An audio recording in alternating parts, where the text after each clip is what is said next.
ग्रहों के राजा सूर्य 15 जनवरी को धनु से मकर राशि में प्रवेश करेंगे। अब 2080 तक मकर संक्रांति 15 जनवरी को ही मनाई जाएगी।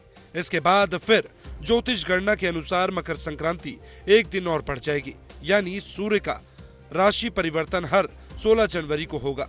ये दावा वाराणसी के कथावाचक और ज्योतिषी देवज्ञ कृष्ण शास्त्री ने किया है। एक बार सुनवाते हैं उनका बयान।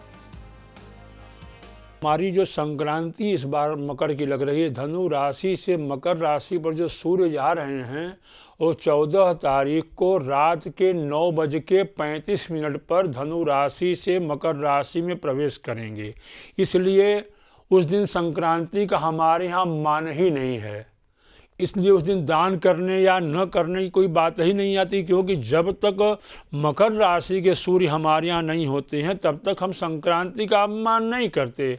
इसलिए किसी भी दृष्टि से अगर देखा जाए तो संक्रांति का मान 15 तारीख को ही किया जाएगा। जहाँ तक बात है गुरुवार के दिन खिचड़ी न खाने की, दान करने की, तो जब विशेष पर्व होते हैं उन पर्वों पर दिन का महत्व नहीं किया जाता है। यह सूर्य की संक्रांति है और सारे 9 ग्रह सूर्य उनका प्रतिनिधित्व करते हैं। सूर्य ग्रहों के राजा हैं, तो इसलिए जब विशेष पर्व होता है उन दिनों पर हमारे धर्मशास्त्र के अनुसार दिन का महत्व नहीं लिया जाता है, पर्व का ही महत्व लिया जाता है। इस दृष्टिकोण से आप जो सेवन करना हो सेवन कर सकते हैं, दान कर सकते हैं, उससे किसी प्रकार की बाध्यता नहीं है, क्योंकि गुरुवार को खिचड़ी नहीं खाना चाहिए प्रतिदिन की। लेकिन यह विशेष पर्व है हमारे वर्ष में एक बार भगवान सूर्य का, इसलिए इसमें कोई परेशानी नहीं है।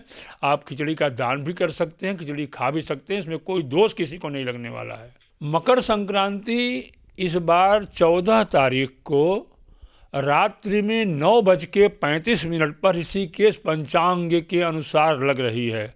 तो सूर्यास्त के बाद अगर संक्रांति संक्रमण करती है, भगवान सूर्य धनु राशि से मकर राशि पर प्रवेश रात में 9:30 बजे सूर्यास्त के करीब 3 घंटे बाद प्रवेश कर रहे हैं। इसलिए संक्रांति का मान हमारे यहाँ 15 को होगा, क्योंकि सूर्यास्त के बाद गंगा स्नान का संक्रांति मनाने का कोई हमारे यहाँ उल्लेख शास्त्रों में नहीं है। देवज्ञ कृष्ण शास्त्री के अनुसार 1936 से मकर संक्रांति को 14 जनवरी को मनाया जा रहा है। हालांकि 1864 से 1936 तक 13 जनवरी और 1792 से 1864 तक 12 जनवरी को मनाई जा रही थी। अब अगले 54 साल तक 15 जनवरी को मकर संक्रांति मनाई जाएगी। वहीं बीएचयू ज्योतिष विभाग के पूर्व विभागाध्यक्ष और काशी विद्युत परिषद के मंत्री प्रोफेसर विनय पांडे ने इन दावों को गलत बताया है। प्रोफेसर विनय पांडे ने साफ कर दिया है कि अभी अगले कुछ वर्षों तक 14-15 जनवरी को मकर संक्रांति होती रहेगी। इसलिए ये दावा करने की अगले 54 वर्षों तक 15 जनवरी को ही मकर संक्रांति होगी, ये गलत है।